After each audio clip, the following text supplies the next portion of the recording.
This paper is about sending a large amount of data very fast over long distances underwater by using smart surfaces that control sound waves. నీటిలో శబ్ద తరంగాలను ఉపయోగించి ఎక్కువ సమాచారాన్ని వేగంగా మరియు ఎక్కువ దూరం వరకు పంపేందుకు తెలివైన ఉపరితలాలను ఉపయోగించే విధానం గురించి ఈ పేపర్ చెబుతుంది.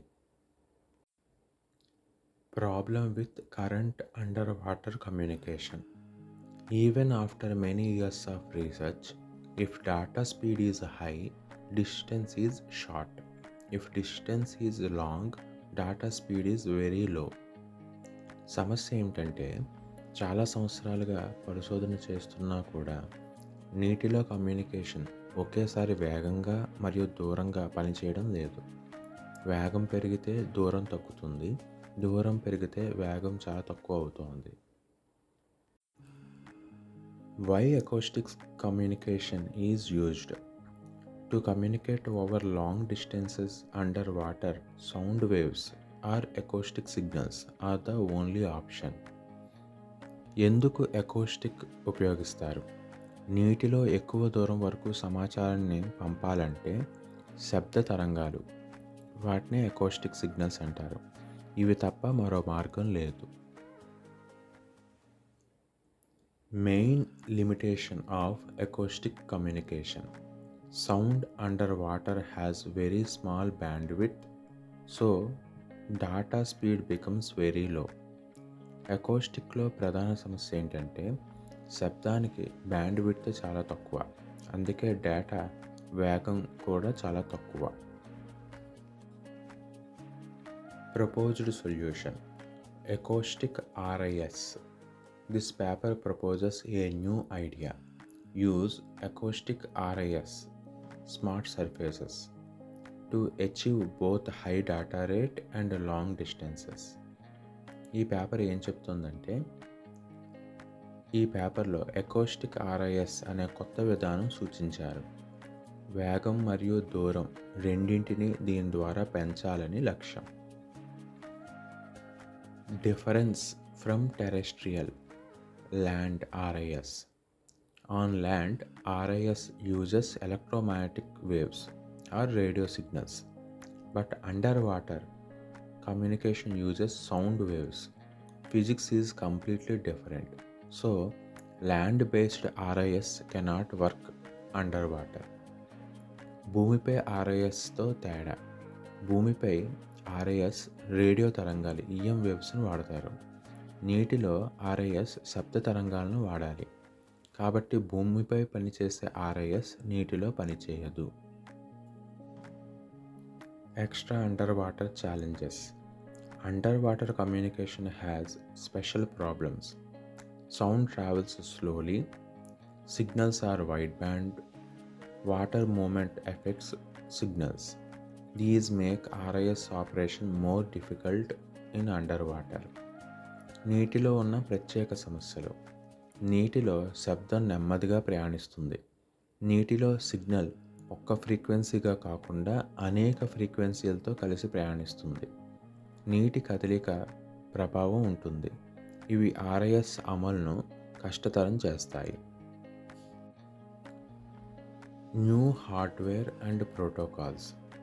The authors designed new hardware for acoustic RIS, developed new control methods or protocols to handle underwater challenges. కొత్త హార్డ్వేర్ అండ్ ప్రోటోకాల్స్. పై సమస్యల కోసం రచయితలు కొత్త acoustic RIS హార్డ్వేర్ను రూపొందించారు, కొత్త నియంత్రణ విధానాలను తయారు చేశారు. RIS as underwater infrastructure.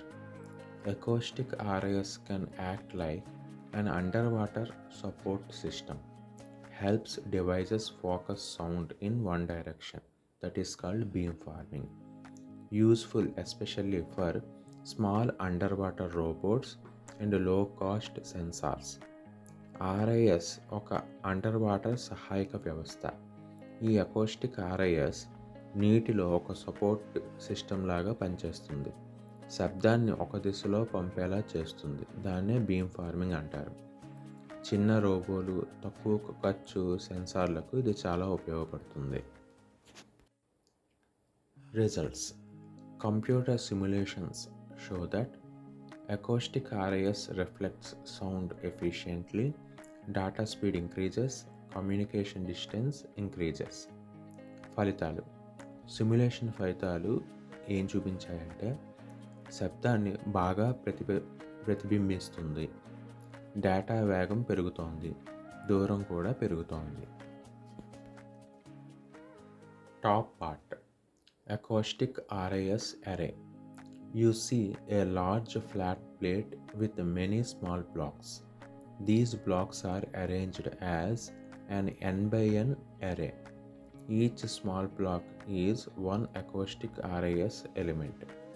Together, all these elements control how sound waves reflect, help in beam forming, or focusing sound in one direction. పై భాగంలో అకౌస్టిక్ RAS అరే. పై భాగంలో ఒక పెద్ద ప్లేట్ కనిపిస్తుంది. దానిపై చిన్న చిన్న బ్లాక్స్ ఉన్నాయి. ఇవి n/n వరుసలుగా అమర్చబడ్డాయి. ప్రతి చిన్న బ్లాకు ఒక RAS యూనిట్. శబ్దం ఎలా తిరగాలో ఇవి నియంత్రిస్తుంది. Middle part. Single RAS unit hardware. This zooms into one small block. Each RAS unit has metal head which reflects sound, piezoelectric disc which changes shape when voltage is applied, metal tail supports vibration, controller which controls each unit independently. By changing voltage, the piezo disc vibrates. The sound reflection phase and strength changes. మధ్య భాగం ఒక RAS unit నిర్మాణం. ఇది ఒకే ఒక్క RAS యూనిట్ను దగ్గరగా చూపిస్తుంది. ఇందులో మెటల్ హెడ్ శబ్దాన్ని ప్రతిబింబిస్తుంది లేదా ప్రతిధ్వనించేలా చేస్తుంది. పీజో ఎలక్ట్రిక్ డిస్క్ వోల్టేజ్ ఇస్తే కంపిస్తుంది. మెటల్ టైల్ స్థిరంగా ఉండేలా ఆధారాన్ని ఇస్తుంది. కంట్రోలర్ ప్రతి యూనిట్ను నియంత్రిస్తుంది. వోల్టేజ్ మార్చితే పీజో కంపిస్తుంది, శబ్దం తిరిగే విధానం మారుతుంది. Bottom part. Equivalent circuit model. This is an electrical model of the RAS unit. Mechanical and acoustic behaviour is shown using resistor, capacitors and inductors. Why this is used? Easier to analyze, easier to design and simulate. Helps predict how RAS affects sound waves. కింది భాగం equivalent circuit model. ఇది RAS యూనిట్కి సంబంధించిన electrical circuit. నిజమైన యాంత్రిక లేదా శబ్ద ప్రవర్తనను రెసిస్టర్, కెపాసిటర్, ఇండక్టర్ లాగా చూపించారు. ఎందుకు ఇలా చూపిస్తారంటే ఇది సులభంగా విశ్లేషించడానికి, సిమ్యులేషన్ చేయడానికి, డిజైన్ సులభంగా చేయడానికి ఉపయోగపడుతుంది. Important idea of the figure. Each RAS unit is independently controlled, can be modelled accurately, works together as a smart surface. This is how acoustic RAS enables sound steering, higher data rate, longer communication distance. ఈ బొమ్మ చెప్పే ముఖ్యమైన విషయం ఏంటంటే ప్రతి RAS unit విడిగా నియంత్రించవచ్చు, ఖచ్చితంగా మోడల్ చేయవచ్చు, అన్నీ కలిసి ఒక తెలివైన ఉపరితలంలా పనిచేస్తాయి. దీనివల్ల శబ్దాన్ని కావలసిన దిశలో పంపవచ్చు, వేగం పెరుగుతుంది, దూరం కూడా పెరుగుతుంది. This figure shows how many small piezoelectric units together form an acoustic intelligent surface to control sound waves. ఈ బొమ్మలో చిన్ని చిన్ని పీజో యూనిట్స్ని కలిపి శబ్దాన్ని నియంత్రించే అకౌస్టిక్ ఇంటెలిజెంట్ సర్ఫేస్ని ఎలా తయారవుతుందో చూపించారు. Important note or limitation. Actual data rate depends on under water environment, receiver capability. So performance may vary in real oceans. గమనించాల్సిన విషయం ఏంటంటే నిజమైన డేటా వేగం నీటి పరిస్థితులు, రిసీవర్ సామర్థ్యం మీద ఆధారపడి ఉంటుంది. Future research directions. What to do next? First one, RIS hardware optimisation. Goal: low power consumption, high signal to noise ratio at receiver. Needs to improve reflection efficiency of RIS hardware. భవిష్యత్ పరిశోధన దిశలు. మొదటిది, RIS హార్డ్వేర్లో మెరుగుదల. Power తక్కువగా ఉండాలి, signal to noise ratio ఎక్కువగా రావాలి, శబ్ద ప్రతిబింబం మరింత బాగా ఉండాలి. 2, handling multipath and Doppler effects. Under water signals suffer from multipath fading, Doppler shifts. RIS introduces new challenges. Needs deep research from RIS perspective. 2, multipath and Doppler సమస్యలు.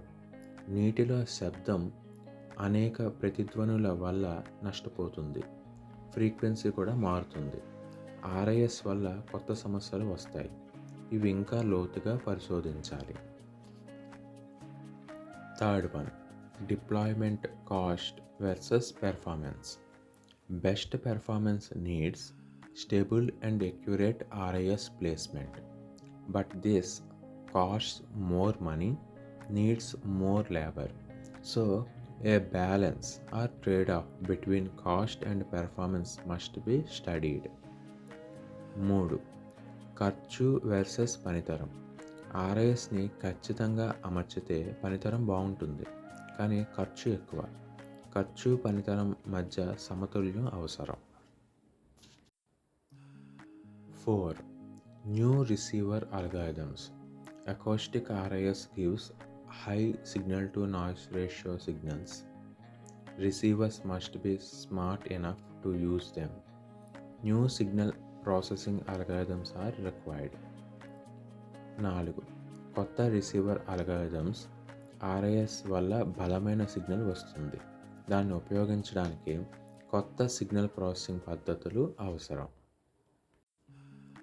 This paper proves that acoustic RIS can enable high-speed, long-distance underwater communication and opens many exciting future research directions. ఈ paper acoustic RISతో నీటిలో వేగం మరియు దూరం రెండూ సాధ్యమని చూపించి అనేక భవిష్యత్ పరిశోధనా దిశలను తెరుస్తోంది.